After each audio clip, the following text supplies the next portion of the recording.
Sally Jones, 12 years old, attending Lowell Scott Middle School.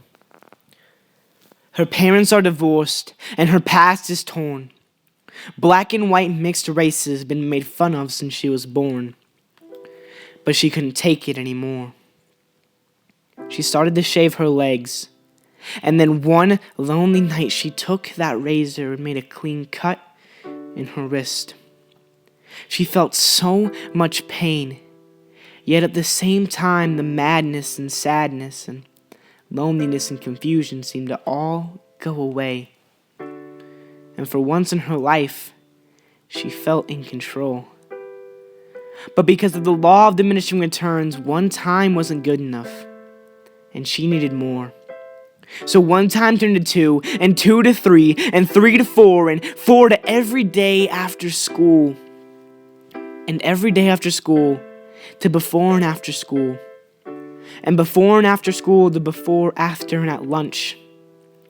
She obviously was no longer in control.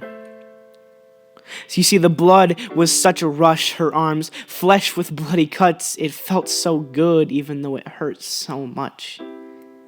Wore long-sleeved t-shirts every day because she didn't want her classmates to see dry blood. So all through middle school, she cut 3 times a day and had 0 friends. Living with her mother and her 4-year-old brother, barely making rent. She had to work. But before she could plunder, she cut every night because of the stress that she was under. So 9th grade came and this epidemic spread to the point of where she wished she was dead. But when Sally Jones got home, she saw her favorite color, red, all across her arms. She smiled and cried. She was lonely and happy and confused, and then felt nothing.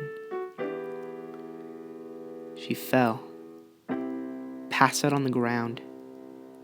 She laid unconscious, not breathing.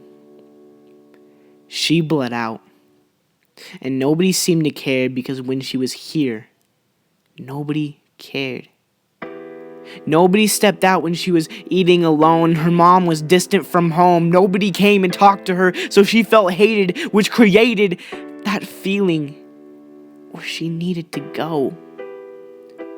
Because why be somewhere if nobody knows how you feel or even who you are? So the ambulance rushed her to the ER, and the doctors took a look at her arm.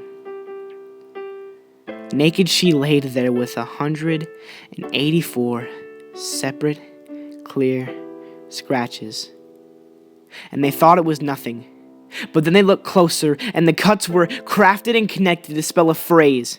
And on her right arm read, "Believe me when I say," and her left arm said, "I am real. R.I.P."